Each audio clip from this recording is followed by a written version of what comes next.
Hey everyone, welcome to the Barbecue and Brew Show. I'm your host, Reyan, and my co-host, as always, is Mark here to my left. Yeah, I got it right. Oh, excellent.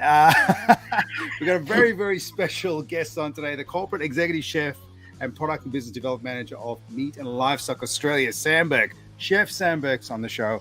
Can't wait to get him on. He's coming on with 28 years of working in the hospitality industry. And obviously giving us insight into the Meat and Livestock Australia, and also telling us why Aussie red meat is the best red meat in the world. So can't wait to get Sam on. But before we get started, Mark, oh mate, it's amazing, isn't it? You how you been, mate? How's your week? Oh, look, that's pretty good. It's a bit busy, but good. I don't know. So hopefully I'll get a bit more chance to throw a few more things on the grill. It's been a bit quiet recently, so I did do the little my Sanchoy burnt ends. That was quite nice. But yeah, they look good. Yeah, and you've been very busy. Yes, been cooking some brisket and ribs and stuff, having a bit of fun and getting some tips on just some heart, brisket and ribs, just the usual, you know. No, man, loving that to offset. So it's been a lot of fun, and I don't know, just feels good to be starting a fire and kicking up. But look, let's do a quick shout out to our sponsors. So as always, the rubsociety.com.au. My rub of the week. Well, actually, let's go with your rub of the week, mate. What have you been rubbing this week? I've gone the MVP. Oh, hang on. Yeah, that way. There we go. Whoa. Big graffiti, a couple of local boys. So, I've heard good things. Even though I have had this one, it's good. But yeah. I think it's made by one of the sexiest redheads in barbecue too. It's made by a local in our area. He's a good guy. 100%. And also chuck this on some pork. Winner. It's good stuff. I've got something that pretty goes well in pork as well. Is the Fool's Goal by these guys, which I've totally forgotten the bloody name, Angus and Oink. Oh my lord! But yeah, this is bacon miso honey. I think I've heard of it before. Yeah, bacon miso and honey. This thing's you open it up and it just hits you with some flavor. Great on some ribs, great on pork or chicken. So check it out, rubsociety.com.au. They RFTRS for 10% discount, and tell them Reyan and Mark sent you. They probably won't give you anything extra. From so the that's intro it. we've done on the rubs, you're probably thinking we're drunk already, but we haven't cracked our beers just yet. No, what do we got? I am drinking. Oh, also Brewy Colo is our second sponsor, who's down here in Ocean Grove. I'm drinking the Island Red Ale, which I've gone the golden. 5.7%. What are yours? Oh, mine's a light beer. It's only 4.6. 4.6. All right. Someone's driving home. Cool, buddy. Cheers. Cheers. Oh, I've got to take it away from all the technology. No, I've lost one keyboard from beer. It's not fun. I can see Sam Burke jostling at the gates there, ready to come on. So let's get the man of the moment in Sam Burke and say good day and crack a beer and have a great chat. Reyan, Mark. Hey, Sam. Hey, mate, how you doing? Yeah, good to see you. Good to see you. And tonight I've gone down to the fridge. I've just knocked off work actually, and I got the Resch's DA. So that was a very historic beer back in the day in New South Wales that my dad drank. And I'm going to crack that. That's 4.9. And they actually call it Dirty Annie in New South Wales. So yeah, right. There you go, Dirty Annie. Yep, here we go. Mate, we got to try that one. The red ale is pretty good from Brew Cola. It's got a nice little bit of flavor to it and a bit more of a kick from our alcohol point of view. But yeah, they do a pretty good drop down here, which is nice to have a local beer supporting us. Now, Sam, thanks heaps for coming on, mate. 28 years in the industry. That is epic. So just before we sort of get into the MLA and red meat and all that stuff, take us back, man. Well, how did it all start? And what got you, where did the passions come from for food and I guess food delivery? Yeah, it certainly wasn't from my father, mate. He was one of those incinerator barbecue types back in the 70s and 80s. But it all started in 91 for me, flipping burgers at Concord McDonald's on Parramatta Road. Nice. And I worked there for 3 years and then flowed into a butchery shop, which was part of a supermarket chain called Franklin's Big Fresh. I used to work at Franklin's. Oh, yeah. There you go. Back in the day, yeah. So Big Fresh was kind of like well ahead of its time. It was like the IKEA of shopping centres. And it opened in 92 and I joined in 93 in my year 12, my last year 12 at school. And I worked in the butchery department. So I was just a meat server back in those days, serving up red meat at the counter. And then as I progressed into my chef's apprenticeship, I continued to work at Franklin's Big Fresh as a side hustle at night. And I managed to get Saturdays off in my early years of my apprenticeship. And the butchers would head home at 3:00 and we'd clean up the butcher shop. But also I'd use those culinary skills that I learned from TAFE to bone out legs of lamb and just trim up steaks. And that's where the love kind of felt. 7 years I worked at that Big Fresh job while I was doing my apprenticeship, off and on. Yeah, right. Yeah. Where I worked. And that's the fusion of where chef meet.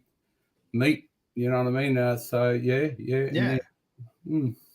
That's unreal, man. And look, 20 years in commercial catering. And obviously you've probably seen a lot of change in that time. What, has it really changed from, I guess, the pace of cooking, and then the attention to detail and things like that? How has that changed in the last 20 years? Oh, amazing, mate. So when we started, I worked for a big company called Spotless. Oh, yeah. And we had a big diverse lot of contracts, and it was a great place to do your apprenticeship because every 6 months we'd change. So 6 months you'd work at a football stadium, like the Sydney Cricket Ground. Then you'd be out at Caltex Oil Refinery cooking for 1,000 oil refiners every day, big curries and braisers. Then you'd be in the boardroom cooking for the head of the Commonwealth Bank. So you had a taste of everything, and it kind of built our strengths up to be resilient to all types of catering. But when you're saying that, like back in the 80s and 90s, multi-grain bread was gourmet, and now you've got all these artisan breads and all this kind of stuff, right? And the same goes with meats, right? I remember going to TAFE and we'd crown French lamb cutlets with paper crowns and do the big lamb roast and all that old school stuff, and now we're seeing all these cultures come into red meat, and it's really changed the way that the proteins are being served, particularly I'd say in the last 10 years, And look, we'll probably dig into it a little bit more because I think it has changed so much, and so much, especially like even in the last 3 years that I've sort of seen and sort of experienced, has changed so much. Oh man, look, and you guys are a big part of it. Like the barbecue scene have taken on what we call it MLA masterpieces. So 8% of the carcass comes from the loin cuts, the Scotch fillet, the strippy, the tenderloin, and then you move on to the rump. But all those other cuts like the chucks, the short ribs, the briskets is where people like yourselves have really taken on those cuts and mastered them. And then that's flowing on to consumer. So, a lot of this has to go to you guys, the barbecue community, because I've become part of it.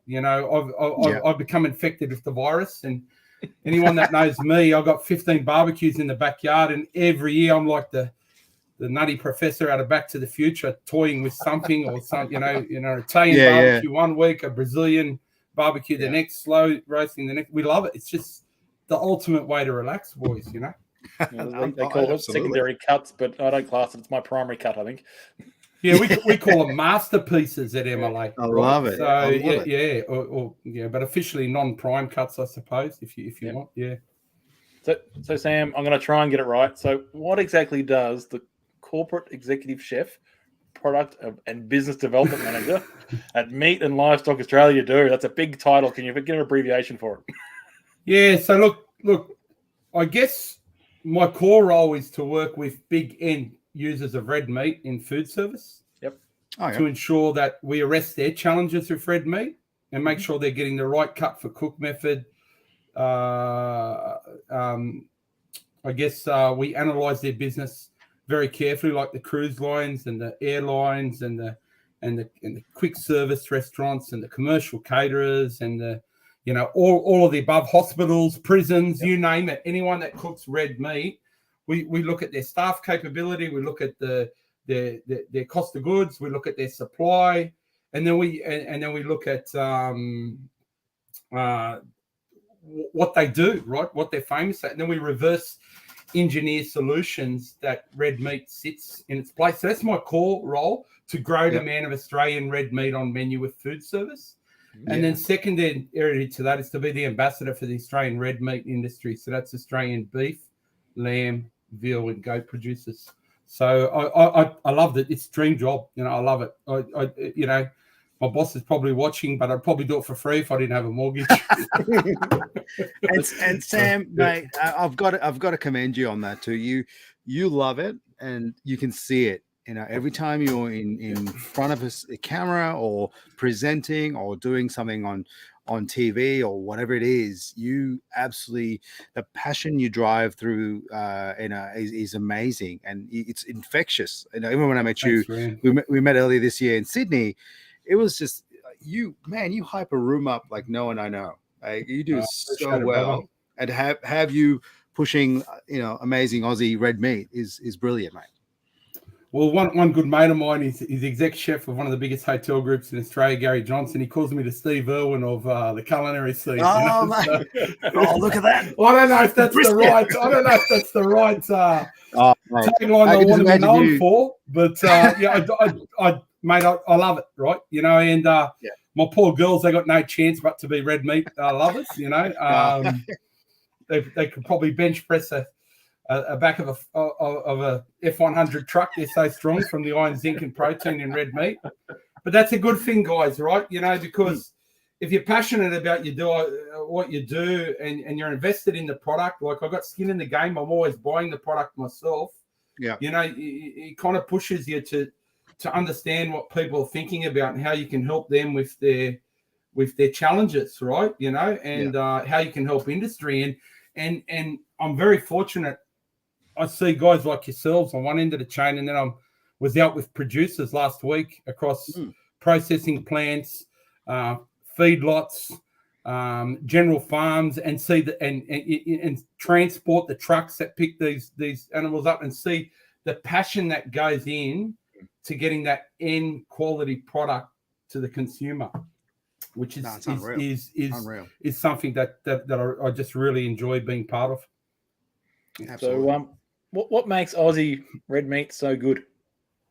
I guess we've got great biosecurity. We've got this beautiful island called Australia that's got beautiful pastures. We got wonderful farming practices. So we've got passionate farmers right along the supply chain, to the way that the animals transport, to the way the animals processed, and there's so much good about the industry and how it's evolved. We've got great sustainability systems. So for anyone that's on tonight, I encourage you to go to redmeatgreenfacts.com.au and actually get those bite-sized nugget information that you can be educated about the Australian red meat industry. We've got an ambitious target to be carbon neutral by 2030. So there's all these things come together to we're only a small exporter compared to the big guys like Brazil and that, but we do a quality product, right? 70% of the product goes overseas, and it's a quality product, right? So I guess and there's a bit of patriotism there too, because I'm an Aussie. But I've been fortunate enough to travel to Japan, Southeast Asia, UK, Europe. We did a big function over there in July where we did a function for 300 in Australia House. And I'm not sure if you saw, but our friends at Weber UK hooked us up with some barbecues and we smoked some briskets in Australia House there in Hyde Park in London. Yeah, how many Weber? You had like 5 or 6 Webers going at once. Yeah, we're going hard. We had 4 Webers going, doing Australian briskets in Hyde Park in London on a 30 degrees day. I was out the door of the Australian ambassadors. The Australian High Commissioner's house at 6 a.m. in the backyard cooking briskets.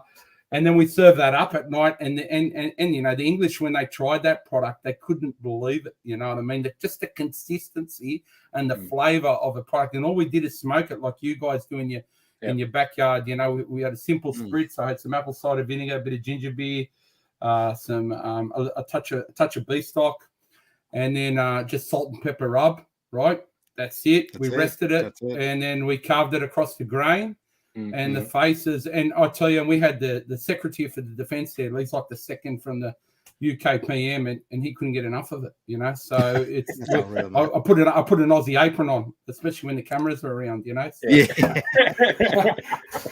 was good. And then we went over to Belgium. We did another function at the European Parliament for for another 500. So when you're on the other side of the world, 17,000 Ks away, all you're thinking about is those wonderful producers and what they've done and the responsibility you have to make sure that protein's at its very best when it's on the global stage. So we take it really seriously, right? So yeah. But love it.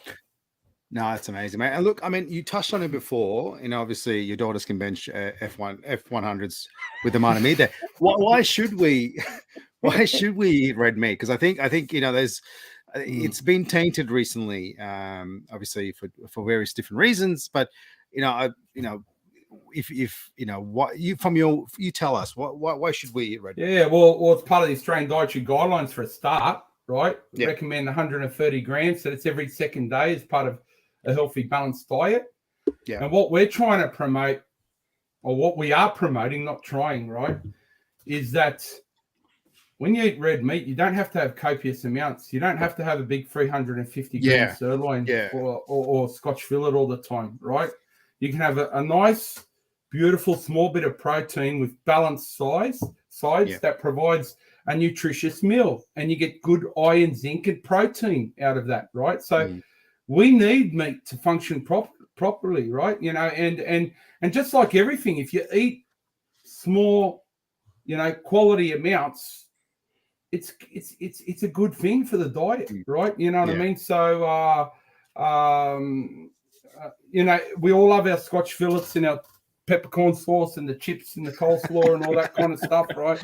Yeah. But, as part of these midweek meals, if we can do a healthy stir fry or a quick taco for the kids or a small little petite steak, served with some brown rice, some broccoli and some salad, what a fantastic way to get energy to go out and then play touch football in the afternoon during the summer or go swim a marathon or whatever you want to do, right? So, everything in small doses is great for you. And brought me up to go cook a steak. So I feel like I need to cook a steak now. Get that iron, zinc, and protein into you. Beef, lamb, veal, and goat, boys. That's what we do. So we're across all proteins, really. So I don't eat goat, but I should really try that. Give goat a go is what we say. Fantastic. Yeah, got to get the T-shirt. There's farm goat and there's rangeland goat, right? So there's two types of goat. Like farm goat is traditionally farmed, and then rangeland goats is just wrangled up and then processed. But I guess the secret of goat, there's some really good braising dishes. All those curries and goulashes, fantastic. Yeah. Good on you, Smoky Joe's rubs. That's put on the side of his rubs which one goes with goat, because otherwise I don't know, Joe. Yep. Now, look, I think staying with, I guess, the meat conversation. I mean, we're going to talk a lot about meat today. We're so aware of meat, I suppose, and where I think more recently, more aware and more conscious about, as a consumer, where red meat comes from. We sort of, I guess, spend more time with our butchers and want to get to know our butchers a bit more. Butchers are a bit more coming back in and becoming the rock stars that they deserve to be. And sort of, I guess, we're more a lot of us actually go like, okay, where's the cattle raised and what are they fed? And how have you seen that evolve over the last 20 years? Because I feel like I don't know. I when I was a kid, it was like literally like mince meat, or like it was chicken. It was like Maryland chicken, mince meat. It was just such simple meats. Whereas now I think about it, I'm like, okay, is it grain fed? Where's it from? Is it ethically raised? It feels like it's not become complex, but I think we care a lot more about red meat. I guess the consumer wants to know more about the story, right?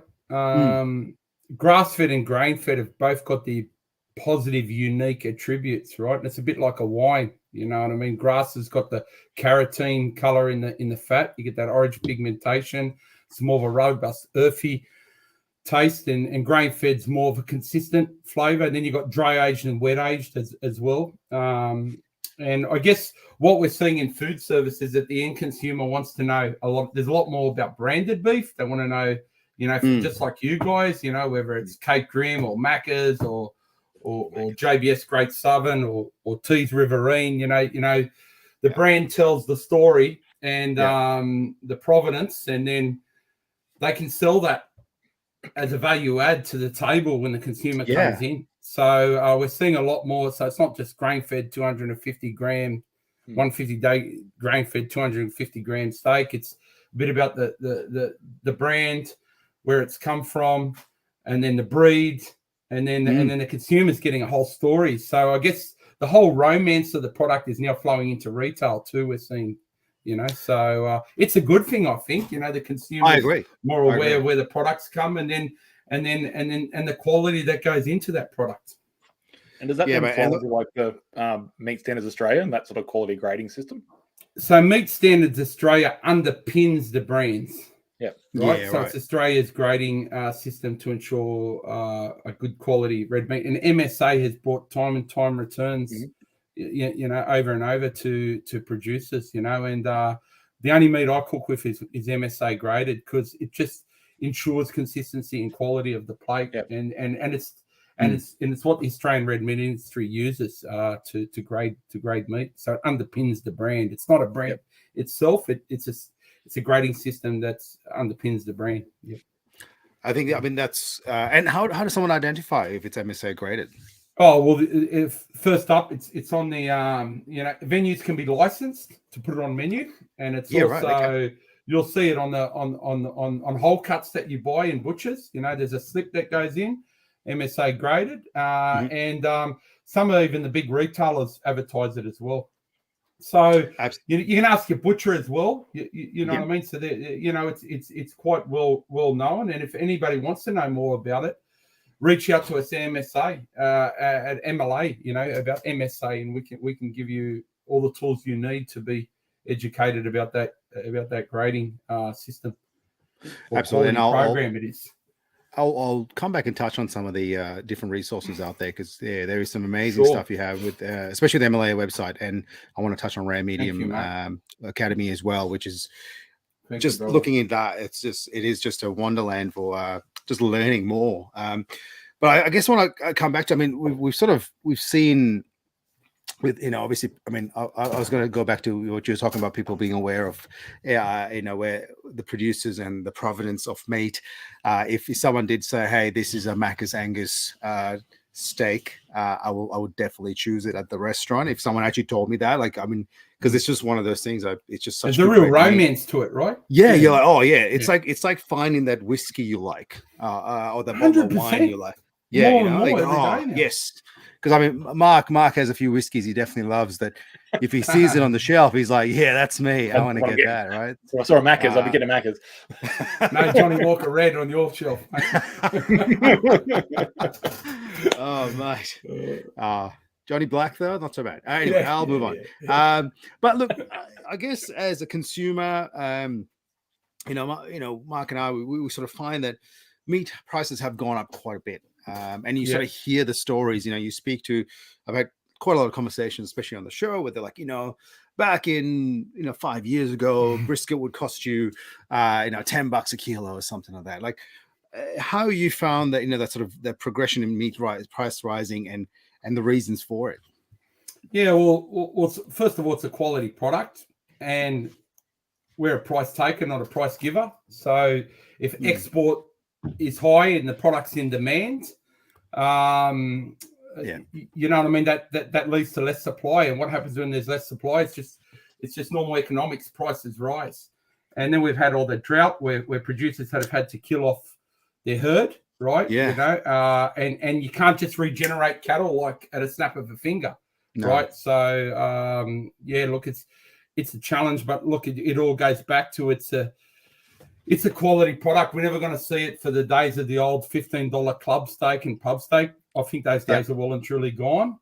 But by the same romance, the quality thing, what you guys are doing and promoting, right, whether you like it or not, is whole carcass utilization. And that's giving more affordable variety to the consumer, right? Because if they're seeing other ways to cook non-prime cuts, well, then if they can't, they've got more variety to eat from the whole carcass, right? You know what I mean? Yeah. So the chucks, the rounds, the outside flats, the shins, we see the forehammer and all that kind of stuff. You know what I mean? All those wonderful cuts, the intercostal, in between the ribs, the the consumers testing them all, and we've got this technology now called a slow cooker, where mum can go off to work and put a secondary cut or masterpiece cut if we want, a chuck, a bit of a braise, some vegetables, a bit of chili, and then come home, you've got this beautiful gelatinous product, and then you put on your tortillas and have a little bit of a taco night, and job done, right? So, the consumer's getting more adventurous, and there's still affordable options out there, right? So we can all just say that tenderloin's expensive. Well, you know what? It's 2% of the carcass, right? So everyone wants it, right? Yeah, everyone wants cheeks. There's only 2 in an animal, right? You know what I mean? But we just got to be adventurous as consumers, and that's where you can go to the tools, and we can help you. Rare Medium Academy, Rare Medium for chefs, Australian beef, Australian lamb for consumers. We've got recipes out there. We're working tirelessly to get all those secret cuts or masterpiece cuts and give a recipe innovation so the consumer has success with it and keeps it on menu, whether it be in the restaurant or at home. And one of the things I find as well with those sort of master cuts, they're more sharing as well, right? So I can cook like a large tomahawk steak and share it with myself, my wife, and so it's not just an individual serving per person. I'm actually making like the ribs, for example, as well. They're making a large rack of ribs. That's for multiple people. I could eat it myself, but I like to share it. Mark, you know what? I'm so glad that you brought that up. You guys, once again, are on the money, right? So the big thing is about sustainability at the moment, right? Yeah. It's here. We need to adopt it and go with it, right? So you can have all the resources you want to provide a sustainable product. If it gets to the end consumer or end food service user and then it goes into the bin, then all the resources that's gone into producing that wonderful product's gone to waste. So it's our responsibility as consumers and chefs to make sure we're not wasting that cut. And if you've got a big 300, if Jamila, my wife, and I took her to the pub, right, and I got a big 350-gram steak with the gravy, the chips that us three love, right? And gave it to her, half of it would be wasted. Well, it wouldn't be wasted because I always eat it, right? Because I can't see and waste, right? Yeah, man, I'm with you on that. Yeah, go on. But what I'm saying is that if you've got that big tomahawk you're talking about, Mark, and it's at the center of the table and it's shared between 4 or 5 people with all these interesting sides, so your pureed spinach, your little mac cheese, your truffle potatoes, your chimichurri, all of a sudden you're taking what you need, and the whole portion's been eating, and you're eating a quality product. You're still enjoying it. You're not feeling over full when you walked out of it, and you're getting the nutrients you need, right? So it's about, and you're feeling good about eating red meat, which is what we all should be doing. So, you know what I mean? It's up to us as leaders of industry, and I say us because you guys are leaders of industry too, right? To encourage people to feel good about eating red meat. And that's, and you just mentioned it, one big show steak, heaps of cool sides, not overindulging. Yep. Koreans have been doing it for years. Korean barbecue. You get little bits and pieces, just put it on the grill, bit of lettuce, bit of rice, bit of kimchi. When I went to Korea for work in 2015, I loved it because after dinner I was full, but I wasn't over full where I had to go home and have a sleep. I could go for a workout after or whatever, so yeah. And then it's good to sort of buy like a good quality meat anyway, because I'm sharing it. The sort of cost now divides, right? So even you go, it looks like it's more expensive. It's actually not. It's actually cheaper. And you're getting good quality meat. Yeah. So, it's up to us and yourselves, because people are watching you guys. I watch you every week. I get inspired from you, right? About what you guys are doing, and then that just flows down the consumer chain. So, yeah, absolutely. I do have a question from the people watching actually. So, Maurice Williams has asked, is there a what is the cut that you think is going to be the next big thing that hasn't been widely discovered yet? So, I mean, obviously, things have, everyone's jumped on the briskets and the ribs. Is there something you're seeing that we should be trying and heading out and testing out? Yeah, I've really liked. Would stump the guru night. I really like that. The shin at the moment I find is fantastic, and the hammers. You know what I mean? There's some great things that people are doing with that at the moment. Chuck cheek. I'm just thinking. I like the flank. Those those grilled the hanger steak, you know those grilled cuts where you grill them hot and fast, and you don't even have to rest them, and then serve them with interesting sides once again, tortillas and beautiful pico de gallo and all that kind of stuff, you know. So I guess if I had a carcass in front of me and I analysed it bit by bit, I'd be rambling on for half an hour. But yeah, they're two of my favourites. Yeah. Maybe I should have it on my second screen here. Oh, look, I'm with you on the hanger steak. That thing, you wouldn't think to buy it, but when you buy it and you try it, and you're like, oh mate, this is perfect. It's good bit of steak. Yeah. Oh, it's a belter, you know, and you just cook it fast, and then I don't even rest that one. You know what I mean? It's nice and juicy. Yeah, the way we go. I remember I cooked it in Japan. I was over there for work, and we had a weekend off.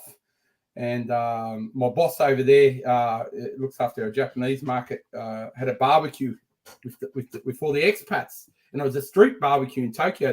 They closed it off, and they got some of this Aussie hanger, and we were drinking it with Japanese draft. And I tell you what, man, just flash fly it on the frames, hit it with some sea salt, carving little bits off, nice brew. Oh, what a way! You know, just little grazing. You know, didn't even need a sauce. You know, out of control. So is that the best way to cook your red meat? Is it? What do you suggest? Oh, well, it depends on the cut. For cook method, right? You know what I mean? So I try everything. I've got the big Perilla. I've got a barbecue in my backyard that's 1.2 tons. It's a big Argentine Perilla made by my cousin, Iron Fire. There's a shameless plug for him. So he's up in Yeppoon, and he built me a barbecue in 2018 to take to Beef Australia. And this thing's a beast, right? So you open it up and you fill it with ironbark or lump charcoal, whatever you like. You know, Bobby, my mate at Firebrand's got some good stuff. And then I light it up. And the beautiful thing about the Perilla, you got the big wheel on the side. So you got that variable heat. Yeah. And, you know, you can do 50 steaks in 8 minutes if you want, right? Or we can do some. And I've done it, believe you me, at Christmas time. My wife's Middle Eastern. When the family come over, we don't muck around. You know, there's not a park left in the street, right? You know what I mean? So I fired it up. Sam's having a barbecue. I've turned the backyard into a steakhouse. Let me give you a tip. Several times, and then the beauty of that, you can wind it up, and you can have less heat, and you can do something nice and slower. And then you guys got me into all this smoking. I've been a big fan of the old snake method, and doing things like brisket and short ribs and you know, slow roasted chuck, you know, fantastic. And then pulling that out and putting it on a sandwich or something like that. And I think it's just a theatre of watching that meat, you know, become gelatinous and wrapping it and caring for it. And I don't know about you guys, right? But I don't even have to eat it. I just do it to see the smile on my face on my family and friends. I'll pay for it. I'll do it. And that's it. And then I don't care if I eat it, right? Like my daughters, one turned 16 and 18 this year, and they go to quite a big Catholic school in Western Sydney here. And the word got around. I got a few followers from her school. You know, Dad's on the MLA chef and all this stuff. So they're all starting to follow me. All these kids, right? And the 18-year-old, no lie, I had 200 kids in the backyard, and I cooked 2 briskets, man. And I remember it ended up being not the birthday cake we sang the happy birthday to, but it was the brisket when we carved it, right? So it was out of control. And I had to hand them portions, because if I just left it there sliced, you know, game over. You know, probably wouldn't have got to half of them, right? So that's bread gold right there. And we had there's a famous chicken brand. I'm not going to bring it up, but it's quite popular in Sydney. But I bought a fair bit of chicken too, just to break it up. And let me tell you, I was eating chicken for the next 3 days. The brisket won hands down, right? So, you know, oh man, that's an unfair competition. That makes you happy, right? It's stuff like that makes you happy, you know. And then my girl's like, you know, oh, my dad's the biggest dag. To, you know, also, oh, this guy's all right. This is cool. I'll get a photo of him cutting the brisket, right? You know, so whatever floats your boat, boys. Yeah. Now, look, we touched on, I guess, that sustainability and the sustainable eating. Sure. You know, and I suppose it's sort of the consumers getting more aware of it. Are you seeing the industry moving towards that a bit more? Like, you know, obviously with the cost of meat and obviously restaurants having to, you know, find new ways of, you know, obviously you can't really serve a $150 steak every single time. Have you seen that change or the shift? Oh yeah. The industry is changing. You know, from methods of transport, you know, to grazing systems, to seaweed being fed to cattle to reduce methane. You know, did you know Australian land? There was an article that was in the Sydney Morning Herald. We had them in the kitchen yesterday that Australian lamb is climate neutral, right?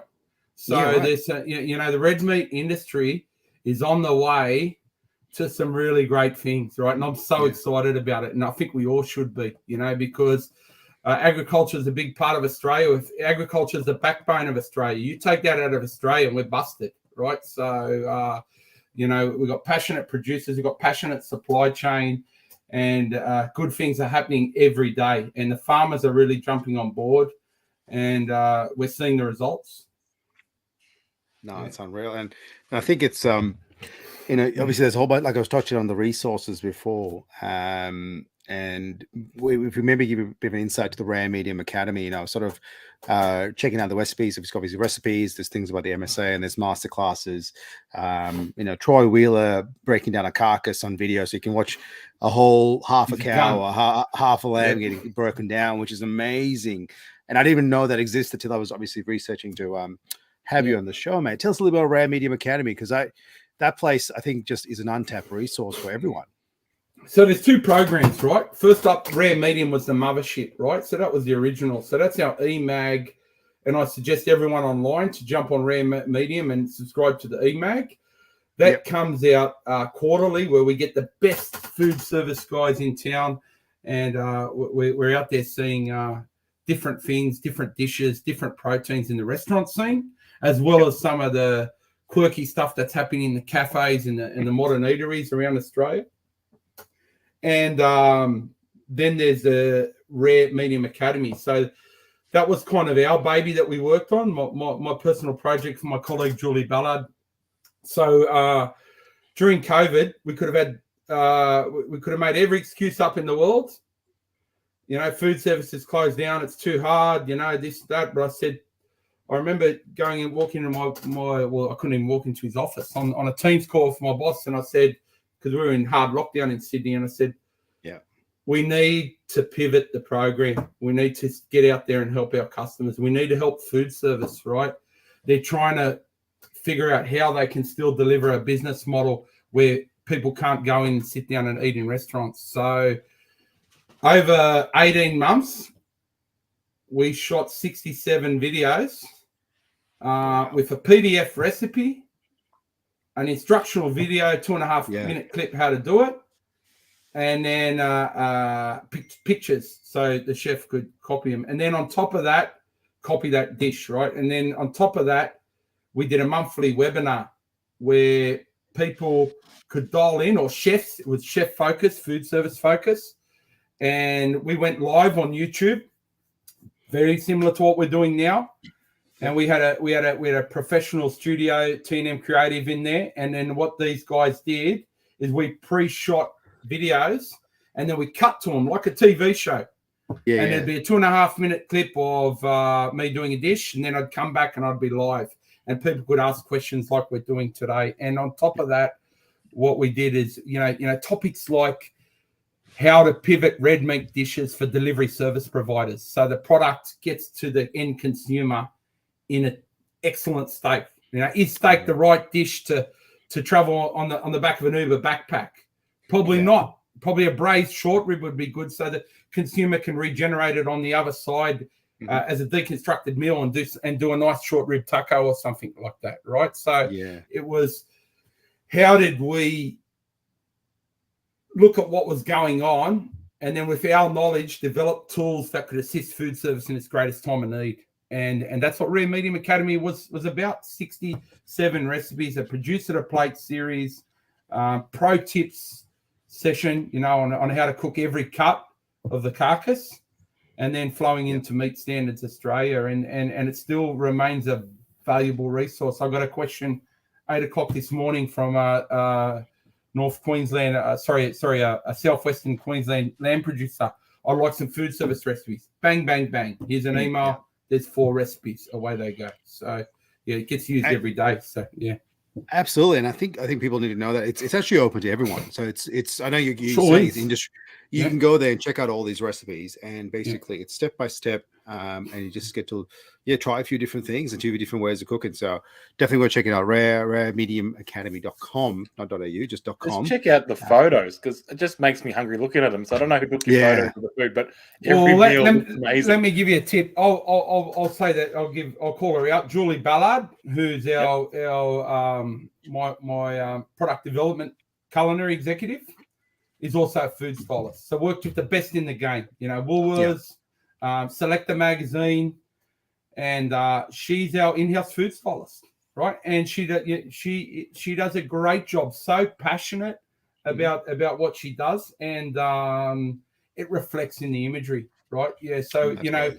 And that's the beautiful thing. We've got this small, agile team. Like guys, you're gonna laugh, right?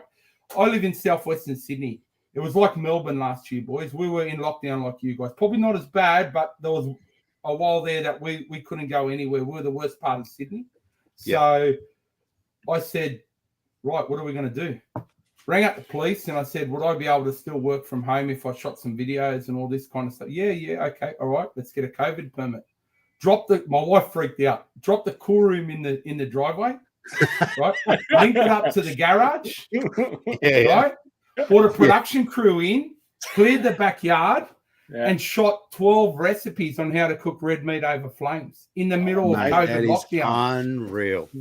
So we had to cut. We had to cut because we had police helicopters going over. I'd be in the middle of doing a narrative and then cut. There'd be a chopper gun, making sure everyone's not leaving the house. Still in my house, it's okay. But it was just that kind of pivot and that adrenaline and the team that got together, that energy with the film crew and that, we pumped out 12 videos and it's called Red Meat Over Flames on Reyan Medium Academy. So check it out. Yeah. Check it out. Amazing. If you hear the helicopters, you know what that is. Usually we got to worry about bloody lawnmowers when we're filming stuff. So. Police helicopter, that's a whole new level. Mate, I've got a question from Mo Williams.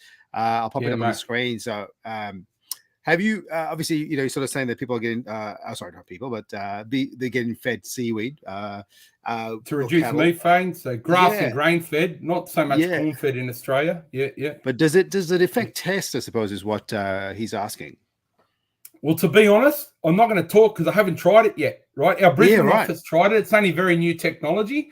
Believe it or not, I met one of the companies that are doing it last week in Toowoomba, and I've asked for some samples. So if when I try it, I'm happy to jump back on and give a full debrief. But it'd be unfair for me to talk about it if I haven't tried it. So it's very new technology, but we do know it works, and I can't wait to get my hand on some of the stuff. To be honest, mate, that's not. Yeah, look, I'm interested too because that's anything that obviously reduces methane. But if it changes the taste of meat, that'd be interesting too. Now, you said you were in Toowoomba, mate. The beef battle there. What was that like? Massive. That looked epic, mate. I tell you what, I did. I worked pretty hard during that week because we had a big food service show down on Sydney. Yep. And in hindsight, I probably should have taken it a bit easy because I left work late afternoon on the Tuesday and I got to Brisbane and then I drove up the big mountain to Toowoomba. And I've never been to Toowoomba. So Mum was, good spot. My mum actually come from that area, right? So in we went and the guys from Toowoomba Syrup Basin Enterprise, which is a co-op that looks after agricultural, little producers down in Toowoomba, took care of us there and did they have an agenda. So 7 a.m. we're at the offices of Morton Co. and there's Australian beef for breakfast, for beautiful ponzo dressing, some tenderloin and we had a great meeting with those guys and then into the forward drive and out to Stockyard feedlots who do fantastic beef, right? They're all waiting. We learned about the family story, which was fantastic. We went out and had a look at the shaded feedlots and the excellent farming practice and their Wagyu cattle and their Angus cattle. Then we came back and we had the sirloin steaks on. So I cooked a few of them, and this product, I hardly see it. So you know me, mate. It's just like us. If we see a product that we can hardly get our hands on, you want to try it, right? So, you know, I'm into that, you know, a steak sandwich or two, right? You know, thinking, all right, that's me done for today. Then what a mistake that was, because I went out and saw our mate Grant Coleman from who's in the barbecue alliance out at NH Food. So he's the big boss out there. He's the Mac Daddy out there at Oakey Angus Reserve, right? You know, and he's waiting for me at the back of his office with a barbecue on and the smoker. And he's got the shorties going and the tomahawks going and the intercostals going. And he did this intercostal with 3 monkeys rub and then put it in blistered cos lettuce. Oh! Is that sorry, was that 4 monkeys? Yeah, 4 monkeys. 4 monkeys beef? That rub is epic. I'm not all across the rub going. I'm a little bit too across the rubs. yeah. I kind of make my own shit, but I do like them. But he put that 4 monkeys on an intercostal and then blistered on the char grill and blistered some baby gem cos lettuce and wrapped it up like a sanchoy bao. Flavor explosion, mate. I smashed about 6 of them, and then. You know, we had, you know, I'm supposed to be talking about sustainable eating here, but, you know, we were tomahawks and we were eating intercostals and shorties. So I've eaten that, right? And then after that, good on you. Grant showed us the processing plant. It was fantastic. Really good to see the work that those guys are doing. Then we're off at TAFE and I was prepping way into the night for a masterclass I was holding the next day with ABC Radio and some of the local chefs. And that night, so the way that the judging was done, there was an expert judge panel done the night before, which accounted for 50% of the marks. And then the punter on the night bought a ticket and then tried the steaks on the night and then rated them on an app. And I was, at the end of that night, after eating all that red meat, we had to judge 9 steaks at 6 o'clock. So by about 10 p.m., I'd had my red meat consumption for a year in 8 hours, you know. So had a bowl of porridge and was back at it the next morning, right? So, I mean, coming back to the judging of that one. So, I mean, watching the coverage, it looks like it was just salt on the steak and it was cooked in the same way and then judged for sort of flavor intensity, tenderness, juiciness, and overall enjoyment. How does that translate to? So, you know, I think there was how many people were judging? There was so many people judging in that room. 450 there on the night, you know. And so look. I don't know if you know, I'm actually the chair just appointed this year of the Sydney Royal branded meat competition. So that's something that I do as a volunteer. Mate. Fantastic. Yeah. And I'm very passionate about. But for that one, it's real strict, right? We've got the spit bucket, we've got the Jats cracker, we've got the apple, we've got a little slice. They're all done to the same degree of doneness. And, you know, full on. This one competition is more, still very serious, right? But it's more relaxed. It's competition is kind of like a simulation of what you do on the pub on the weekend. So you'd have your steak, your sauce, your chips, and your sides. Yeah. Otherwise, how are you going to sell tickets to a punter if you're just going to have steak and no the tickets salt or pepper or anything? Tickets sell out in 2 days or something. Oh, they didn't have to advertise it, you know. Yeah, they're right. They didn't have to advertise. It's sold quicker than a David Bowie concert. You know what I mean? It was like gone, right? So. What happened is that the steaks come out one after the other, 8 different producers, and then there'd be sides there like wedges and broccolini and jus, and then they'd just eat that steak, and then they'd log onto an app, and then they'd mark it appropriately, you know, on tenderness, flavor, juiciness. Can't remember them all now. My head's exploding. I loved overall enjoyment. Overall enjoyment. So, and then the app technology all registers the app, and then the end of the night, the winner got announced. So it was fantastic, you know, like just the passion and camaraderie between those different brands, and Australian red meat industry is alive and well. You know, when you if you guys would love it, you'd be up there and you'd just be talking the stuff, you know, and it's just a bunch of people that share our passion all together. Just makes it's like Disneyland for red meat enthusiasts. You know? So it really was, right? It really was, you know. So I was really humbled to be a part of it, actually. So it was probably one of the highlights of 2022, if you ask me. Yeah. Awesome, man. And then also giving back to the TAFE in the morning. That stuff. Let's not forget the local restaurants and the TAFE students like coming in, and then we did that red meat masterclass. Seeing the gratification on their face that they're getting supported, because that's a big beef area, right? 60% of grain beef comes from the Darling Downs, right? So we can't ignore that. And those chefs have got to be nailing that protein if they're one of the biggest parts of Australia that are producing it, right? So those chefs were just so humble, and the TAFE teacher Neville, I just felt really welcome there, and I think that's why I enjoyed it so much too, because I was looked after, I was taken under the wings, He did really well, mate. Watch you on Channel 7 there as well. And I guess huge congratulations to Stanbrook too. I think that was the third time they won it. They did. Epic effort. I'm going to try that. I'm going to try that beef now. Yeah, the Diamantina. Yep. Yeah.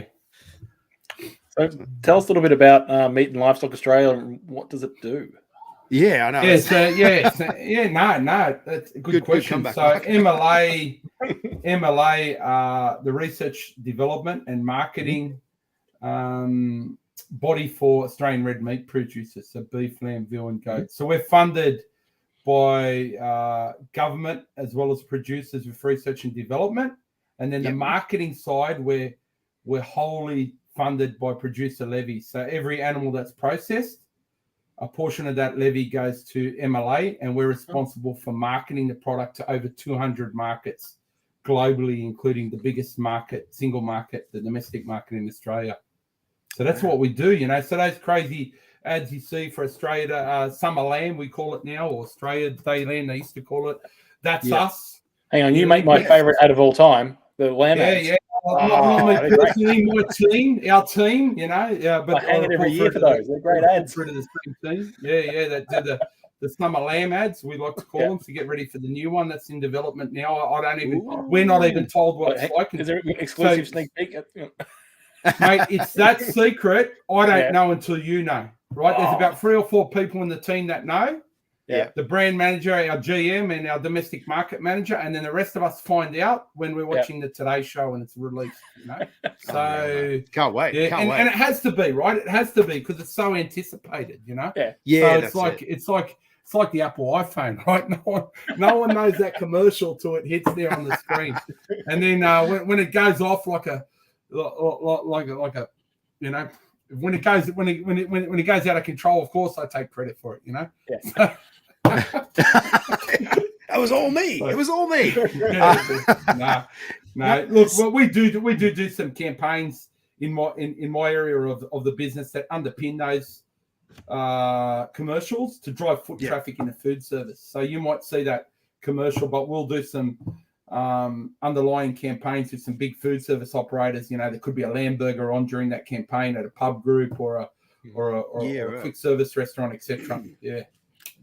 Now, pushing, you said the marketing, and obviously you got the domestic marketing, and we all love the lamb ad, and we can't wait for the next one.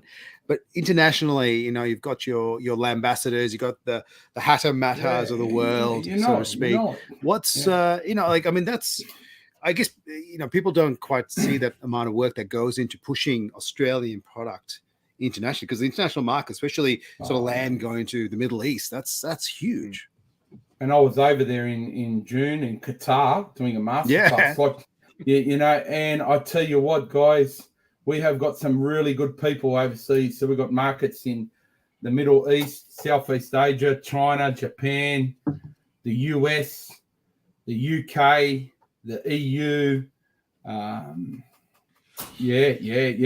All those regions, right? And we've got a lot of Aussies in those markets too, right? And they've all got their own little idiosyncrasies, right? So we've got a big beef market up in South Korea, and as well as Japan, and a big lamb market, as you'd expect, in the Middle East, and high quality beef market in the Middle East. Yeah. I was over in Salt Bay's restaurant in July, and the amount of Australian product I saw in that window, it made me smile. You know what I mean? So Salt Bay sprinkling salt on Aussie beef, that's a good thing, right?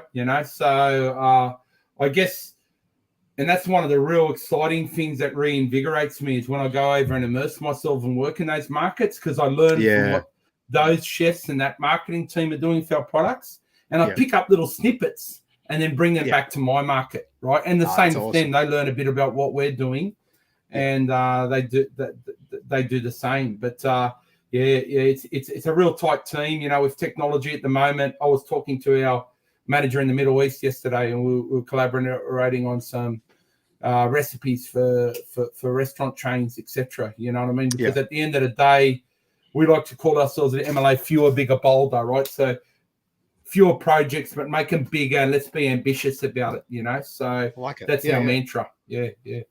How do we find out more about the MLA? Oh, good stuff. So you can go to mla.com.au, which is our overarching mothership site, you know, which talks about everything the industry is doing. There's Feedback, which is our producer magazine. I do encourage everyone to go to redmeatgreenfacts.com.au. So that's those bite-sized chunk information that can help you really know what's going about all the positive, good things that are happening in the industry that we should be aware of, that we should.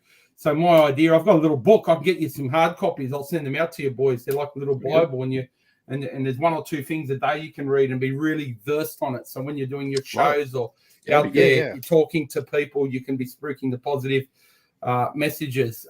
We've also got, as you know, Rare Medium Academy, Australian Butchers Guild. So that's very cool too. So Dougie Piper, our resident butcher, has got a podcast that goes on. And and you know, tune into that, you know, where he goes around and talks to all butchers around the country and some of the cool stuff that he's doing. So ABG podcast. They've got a good recipe too. And then there's Australian beef, Australian lamb. Check out those. You know, there's some wonderful utensils there. So there's a myriad of information that can help you out. But I guess the main ones are for consumers: Australian beef, Australian lamb. For industry, ABG and Rare Medium. For some of the good things that are happening, AustralianGoodMeat.com.au and Red Meat Green Facts. And then MLA is the overarching website. So there's plenty there. And if that's all difficult for you, reach out to me and I can give you so we need the link tree link with all the links. Link tree. No, look, and I guess, Sorry, I was going to say, if you go to the MLA website and you start to dig in, you get guided to all these different areas that you mentioned, mate. So it's like you said, good place to start, and you can work your way through there. And then we've got our red meat ambassadors, Reyan, which we're looking at getting you on board for, man. We're very excited about that, mate. Can't wait. Just positive people like yourself and Mark are out there. Spruiking the wonderful things that the Australian red meat industry are doing. So that's a good thing too. You know, so there's so much positivity going on and so many great things that makes me really proud to be part of this industry. Oh, fantastic, mate. Now, before we let you go, Sam, Mark and I, we do love our steak, and I know you probably cooked probably a few hundred steaks more than we have, probably a few thousand more steaks than we have. Man. Add a couple more zeros to that. What are your tips, mate? What, for cooking steak, at home, either on the barbecue or even on the stovetop? What are your tips for cooking steak? Yeah, so I guess it depends on the cut, boys. You know that as well as me. But for me, in general, it's like take the steak out and get it to room temperature. Season the steak with salt. I don't like to put pepper on it straight away because I find you get a bitter note if it cooks on the grill. Okay. Right? I season the steak with oil, depending on the marbling. If it's got a heavy marbling, I don't season. I don't put oil on it. But if it's a nice grass-fed steak and there's not a lot of marbling, I'll put a bit of oil on it. I'll use a neutral oil, like a canola or vegetable, because why the hell would you use olive to take over the flavour of the natural beef, right? You know? Yeah. And then I get the barbecue smoking hot because I want to get that steer. And then I always have hot zones and cold zones on the barbecue, so you got that kind of safety mechanism, so you can hit the cold side if it's cooking too fast. And then my good friend, she's a good friend of mine, Jess Prowls, likes to just keep flipping, but I which is good, it works, but I don't mind the one flip either, So when you put it on the hot grill, you reduce the heat to medium. When you see those juices starting to come. Those puddles of juice are starting to come to the top of steak. That's a real good telltale to turn that steak. If you want to do the char grill, the crisp grill, you can do that. Yeah. Yep. Let's not muck around, guys. You know, if you're out there and you're consuming, you're not confident, go down to Bunnings and get the $20 thermometer, stick it in there, take it to, you know, I don't know, 54 degrees or even a bit lower, and then that'll raise when it rests. And that's the most important thing. When you hit your key internal temperature, rest it for half the amount of cooking time. Well, depending on the cut, you know, but if it's a standard 350 gram or 250 gram steak, 3 to 4 minutes rest, lightly foil over the top. You wrap the foil over, the steak keeps cooking. So light foil over the top, then carve across the grain, hit it with your pepper then. Yeah. And you don't even need sauce with it, man. Australian beef wins every day, all day, every day, you know. So that's look, obviously tomahawk's a bit different. I like a reverse sear. I like tinkering around with the old reverse sear method. I don't mind the mallard way of just keep flipping. But I'm always trying things like you guys, you know. I love it. And that's the adventure of it, right? You know, when you learn something new and you can pass that passion on, you feel good about yourself, you know. So that's it. But look, on behalf of me too, like, thank you for what you do for our industry, both of you guys. You know, I think the passion that you do and the drive that you do for the red meat industry is amazing. I really get excited when I see you guys at the meat stock and all that kind of stuff, and the passion that you bring. You're awesome MC too, Ray, and yourself, Mark. You know what you do with the barbecue kind of stuff. You know, it's really inspirational, and I learn a lot from you. And I really mean that. You know, I'm always looking at what you guys are doing, and then and that's what cooking's about, right? I was speaking. I was an industry speaker to some graduating apprentices the other day, and we all get our bits and pieces that make us experts at what we do. But then something I might learn from you, Mark, or something I might learn from you, Ray, and they'll put our own little twist on it, and then it becomes our own. And that's what cooking's been doing for thousands of years. You know, that's it. So it's a never, and anyone that thinks they know of everything, get out of the trade, man. You know what I mean? Because you always learn. You always learn. Yeah. So, and that's what I love about it. That's what I love about barbecue. I love about red meat, and like each cut's not gonna. Each cut won't. You know, every cut's not gonna cook the same as well. Like you're always learning. Always have to adapt. But how good is it, boys? You got to agree with me when you serve that to your family and friends. Oh yeah, mate. Yeah. Is that the biggest adrenaline kick or what? Yeah. You know what I mean? Like when you see them enjoy it. When the kids get a big smile, we'll go, yes. Do you know how many times I've cooked for functions for 300 or 400 or 500 and hit Macca's at 11 o'clock? Because when I was driving home, because the adrenaline's hit so hard that I just want to make sure they get the very best. We did a function in the middle of Alice Springs in the telegraph station there, right? And we had 600 producers, and we had a bunch of kids because what happened, all the international workers went back because of COVID, right? Yep. That helped us out with this function, and 3 or 4 gun chefs, and we pumped out 600 in the desert, right? So I remember going up on the mic and talking to everyone at the dinner as entrees went out, because entrees were pre-plated, and I said, you know what, guys, I want you to get up, I want you to drink, I want you to socialize, and I want you to be patient. I don't want you sitting at your tables, because we're going to cook for you right now 650 steaks over flames, and we're going to serve them. So we need time to do that. So just allow us the time, and it'll come out good. Mark my words. And when we got that meat off and everyone's happy and we're in the middle of the desert, the adrenaline that went through us, you know, at the end of that function, man, I didn't eat. I got home, I think it was 1 a.m. and then I started to get hungry. I went up and got a dirty Big Mac, you know what I mean? So, you know, it's just like, that's the way it is, right? You know what I mean? And I make no apologies for it, you know, deliver the passion and make the customer smile. And that's it. That's what I live for. That's awesome, mate. I agree with you, mate. I had a couple of mates over. I mean, definitely not 650 steaks, but I had a couple of mates over. Cooking, you know, same thing. You know, one of my mates is like, "When are you eating, Reyan?" And I'm like, "Just don't worry, mate. Just you eat that. I'm going to keep going." But yeah, it is a really good feeling, mate. Really, really good feeling. Now, Sam, it's been so good to chat to you, mate. I know we've been talking about getting on the show so much as well, but I really just want to I guess just ask. I mean, what's next for you, Sam Burke? What's next for Meat Livestock Australia? Any events we should be know about? Is there any public events that we could attend in, especially, I mean, for us in Victoria? Yeah, look, there's a few things coming up. I'm a big ambassador of what you guys do at Meat Stock. Look out for that. We're wanting things down now. When we're wanting things down, I've just finished costing recipes at 7:30, so not really wanting things down. But look, for producers, there's MLA updates. That we've got things for producers over in the Toowoomba area where MLA reports its projects. That's on November 30 at the Toowoomba Showgrounds. Go to MLA updates. Google that to attend. We'll be doing some exciting things at food service shows in the year, and I'll be popping up at a few of those barbecue things as well. So Meat Stock, are we going to see you at Meat Stock? Yeah, man. Oh, come on. Hello. Awesome. I'll be there. I'll be there with bells on, man. I can't wait. So I just got to get in quick with the tickets. I'm talking to you and Shannon to get me in through the back door, So we'll smuggle you in the cool room, mate. Man. Look, we'll be popping our heads up around. We're all over the place at the moment doing some interesting things, and there's a real buzz because we're coming out of COVID. But stay tuned. Get on my socials, Chef Samuel Burke.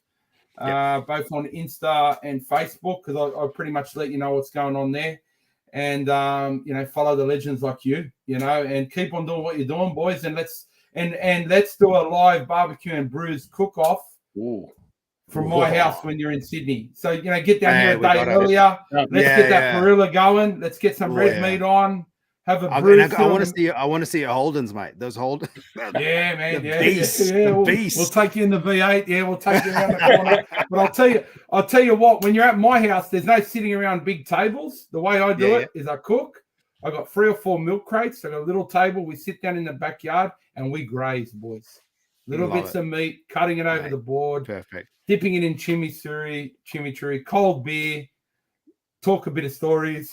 A few war stories, and just enjoy each other's company. It's on. Amazing. It's on. Let us know when you're coming. Let's go. We're locked in. All right, boys. So, Sam, we asked everyone the same question, but who do you draw inspiration from, and who do you think we should, give a shout out to in the industry that inspires you? Look, there's heaps of, the producers of Australia, really as a whole, what I mean? Because I know so many of them, and I don't want to disappoint and say forget them, but I also, a big shout out to Jay Beaumont. I love what he does. Some of the stuff. I love 100%. I love what, and I'm not just saying it because you guys are on. I love what you guys do. I'm always liking what's happening. Our good mate Rob from Australian Feral. Rob. I went to school with him. I got a mind block. That's all right, man. Yeah, Rob. Rob from the Blue Mountains, big cowboy hat. Game on Rubs. Game on Rubs. Yeah. Yeah, so name starts with G. I just remember G. I've got Alzheimer's. He's going to kill me after this. Rob Galena. Yeah, Rob Galena. I went to school with him, right? Yeah. Big shout out to Robbie Galena. Yeah. I'm tired, boys. I need to have a shower. I've got tomorrow off, actually. My daughter graduates from HSC. So the V8's coming out, and it's going to be shined off, and I'll drive her to her friend's house to get in the limo. She doesn't want me to take her to the actual formal. She's too embarrassed, But really looking forward to that. The oldest one finishes school tomorrow, so it's a big milestone. But look, inspiration, you guys, man, and I mean it, really. Mac, I love Macca too, the producer and the guy who does the raps. Macca the rap. Both. Michael Kirkham, what a legend, mate. Love what he does as well. I heard he's doing you an afro, mate. Yeah, we got one. Yeah, we got it. Oh, cool. Yeah, he was saying the other day. And you open it up, and the lever wrap. You know what I've got on it? Before you open the knife, it's got shut the gates. And you open the knife, and then they're all there. It's the trademark. Shut the gates. Yeah. So barbecue's on, boys. Get ready. Take care. Good, keep smiling. Thanks for having me on the show. I'll finish off this dirty Annie, and it's probably warm by now. And we'll talk to you later. Thanks so much, Sam. We'll talk to you soon, mate. Boys. See you, mate. Oh, mate, that was Sam Burke. How good was that, Mark?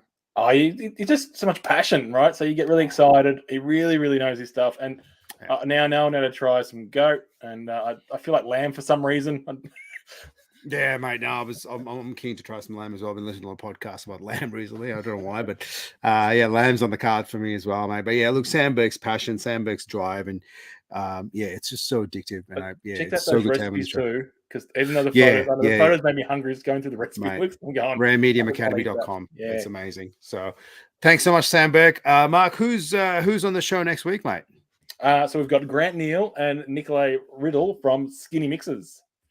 Yeah, so Grant Nicolai, or Grant Neal, aka Hollywood, as everyone calls him, winner of the Personality of the Year in barbecue this year. How, you know, mate, he is a legend in the scene. So coming in with Nicolene, and they're part of the Skinny Mixers group. So can't wait to get them on and have a chat as well. So they're coming on next week. Mark, who inspires you, Matt? Who should we? Who should we check out? I'm just going to say we just check out Meat Livestock Australia, because again, look at the recipes. There's so much information there. It's crazy, right? So, you know, if you don't know where to start or you don't know where to look, go there and we'll direct you in the right direction for all the information you need. It's amazing. Yeah, and I think, you know, being more aware of Aussie red meat and the quality and the, you know, the producers and the provenance, it's really important. And I think, you know, I guess, be proud that we've got some amazing red meat and enjoy it and cook it up. And for me, I'm going to say Reyan Medium Academy, mate. Like that website, I jumped in and I was just like, oh my goodness, like I knew it existed, but I never actually like stepped in and had a look. And it's open to everyone. There's recipes, master classes that have been recorded. It's so good. So check it out. So I'll put in the comments there as well. But Mark, have a great week. We'll catch everyone next Thursday at 8 p.m. And we'll talk soon. See you later, mate. Bye. There we go.